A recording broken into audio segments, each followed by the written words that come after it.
I actually asked Chris how he preferred that pronounced, and he said, I don't care. I go, how do you pronounce it? Vasquez. Okay, that's how we'll pronounce it. Ed Noddle was hoping for a big offensive production out of Chris Vasquez this season. He takes ball one. The count evens at 1-1, and just hasn't happened. One of the four veterans on the team, Vasquez, 30 years of age. He's been playing ball for a long time, has a history as quite a hitter, but thus far has struggled at the plate. Here's the 1-1 pitch. That ball's hit pretty well to right center field. It's way back, and it's going to bounce against the wall. Vasquez finally delivers a stand-up double to start things off here in the fifth inning. That's kind of the Chris Vasquez that Ed Noddle was hoping for. I mean, a guy who has really produced some big seasons, and I do mean big. He led the Western League with 31 doubles in 1998. Hit .346, which was the second best in the Northern League in 1999. Hit .311 in 2000. I mean, the guy has a history, but this year it just hasn't come together. 1-0 pitch to Vasquez is lined down the left field line. Going to drop in for a base hit. It could be extra bases. Vasquez rounds first and will chug into second base with a stand-up double, his second double of the ballgame. Suddenly, Chris Vasquez's bat has come alive after a prolonged absence. Came into the ball game, batting only .132 without an extra base hit through 10 games, and here tonight, he's produced a couple of doubles. In independent baseball, you can't go through prolonged periods and struggle, and Vasquez knows it. So he came up big thus far tonight with a couple of doubles. Chris Cosby steps up to the plate now. Has reached base a couple of times and has scored a couple of runs. Ground ball up the middle. Tough play for Conway. It gets through into center field for a base hit. Vasquez will score all the way from second base to add an insurance run. It is 5-1 on the single by Chris Cosby.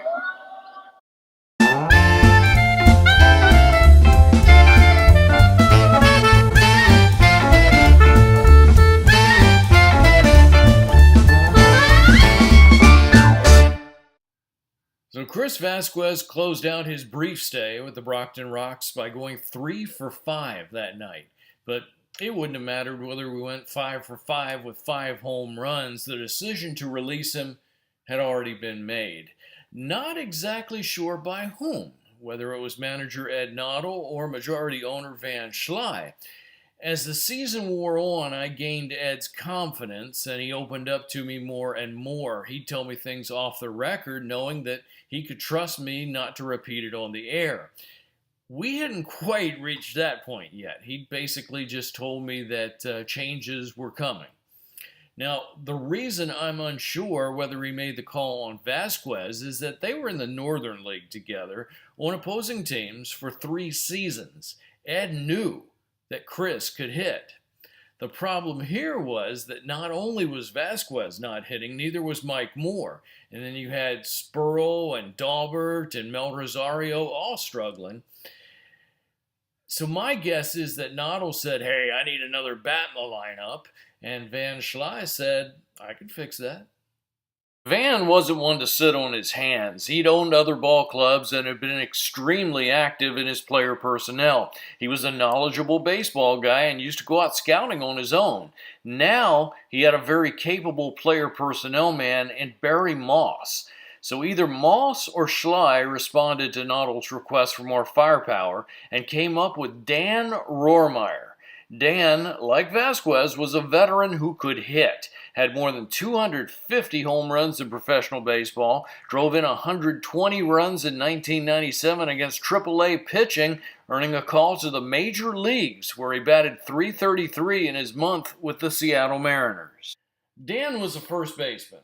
Not very mobile, but still a defensive upgrade from Vasquez, who had shown up to camp out of shape, overweight, and had hurt his knee jogging during the preseason. So Chris had to be moved from the outfield to first base, and his defensive weaknesses probably could have been overlooked if he was hitting as expected, but even with the 3-hit final game, Vasquez still only had a .182 on-base percentage. Yikes. Rohrmeyer, meanwhile, had a long history as a proven offensive force, a very long history. He was already 36 years old. Now bring up Dan Rohrmeyer, new addition to the team. Dan, the veteran ball player, got his first start as a member of the Brockton Rox last night. Played first base, went 1 for 4, so hitting .250 this season. Myers working from the stretch. His first pitch to Rohrmeyer is in there for a called strike. Rohrmeyer made it all the way to the major leagues with the Seattle Mariners and was up for about 7 games. There's a called strike, and now he's down in the count 0-2. Said he thought he was going to make the ball club the next season. Said he was the last guy cut, and at that point he figured the writing was on the wall. He played 1 more year in affiliated ball, and he spent the last 3 seasons in Korea. And pitch misses inside. Good job by Dworkin to stop the ball. And the count now 1-2 to Rohrmeyer. Said it was an interesting experience over there, a lot of culture shock, but said he enjoyed his stay over there. Told it can be a rather bizarre place. The crowds take their baseball very seriously, and apparently so do the gamblers. 1-2 pitch. Misses for ball 2, and the count even. Mike Moore at first base, no out. They're in the bottom of the 2nd inning here at Campanelli Stadium.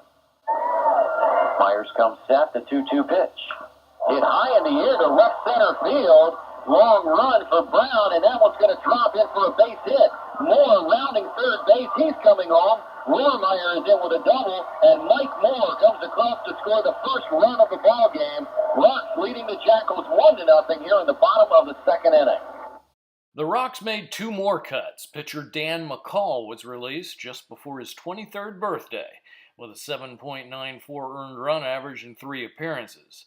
At least he got 3 games. Cliff Brand started 1 game, and that was against the best lineup in the league, the New Jersey Jackals, who chased him to the showers in the 4th inning. But if every Rox pitcher were measured on their performance against New Jersey, they wouldn't have many pitchers left. If you recall, the left-handed pitcher Dan McCall, who started out the season with the Rox, he was claimed by another team. It's the first pitch from Fisher, misses to Johannes. Dan McCall claimed by Sioux Falls, and we wish him the best of luck. Nice young guy. Swing and a miss, and the count evens at a ball and a strike. Talked to pitching coach Rich DeBurr about McCall and Cliff Brand, the pitchers who were released by the Rox. And Rich admitted, they just didn't get much of an opportunity to show what they had. And it's not a fair situation, but kind of the nature of the beast here in this league. You have to perform right away. The moves kind of hit home for me. I felt a certain kinship with the players. Like them, I had grown up dreaming of being in the big leagues as an announcer, not a player. Like them, I was still chasing a dream that I knew was an extreme long shot. And still, like them, I was willing to work hard for ridiculously low pay to keep that dream alive because I loved what I was doing. And I'm sure Chris and Cliff and Dan did as well. With no immediate counter moves for the 2 released pitchers, it appeared to be a move designed as a wake-up call. Carlos Rosario didn't need a wake-up call. Payoff pitch is lined into center field. It's going to drop in front of Hutchins. 1 run will score. 2 runs will score as Cosby crosses the plate, and the Rox have taken the lead on the RBI single by Carlos Rosario. When you're hot, you are hot, and right now Carlos Rosario is smoking. I mean, he is just hitting everything that is thrown his way. Pinch hitter now for Carlos Figueroa. Carlos Rosario, who did not start this ball game, will come up to the plate to pinch hit. Rosario did not start this game because of a sore wrist. Was told that he would probably be back in the lineup tomorrow. Well, it happened sooner. Back into the lineup tonight. Rosario steps to the plate as the league's leading hitter at .449. 3 home runs, 10 runs batted in. The league's leading base stealer with 9, so if he gets on base, watch out. First pitch to Rosario. This is just inside for ball 1. At stake right here is a hitting streak for Carlos, who takes a ball up high. 2-0 the count. He is hit in every single Rox game. Count the exhibition game, that's a 12 game, but officially an 11-game hitting streak. He lines one into right center field for a base hit. Carlos Rosario makes the turn at first, puts on the brakes. Carlos Rosario extends his hitting streak to 12, and more importantly, he's at first base representing the potential tying run in this ball game. Is this guy incredible or what? What a job he is doing here. I mean, he's now pushed his average up over 450. You just don't do that over a course of 12 games against competition like this. Be sure to click the subscribe button to follow my wild and wacky journey with the Brockton Rox, because more episodes are on the way. Thanks for watching.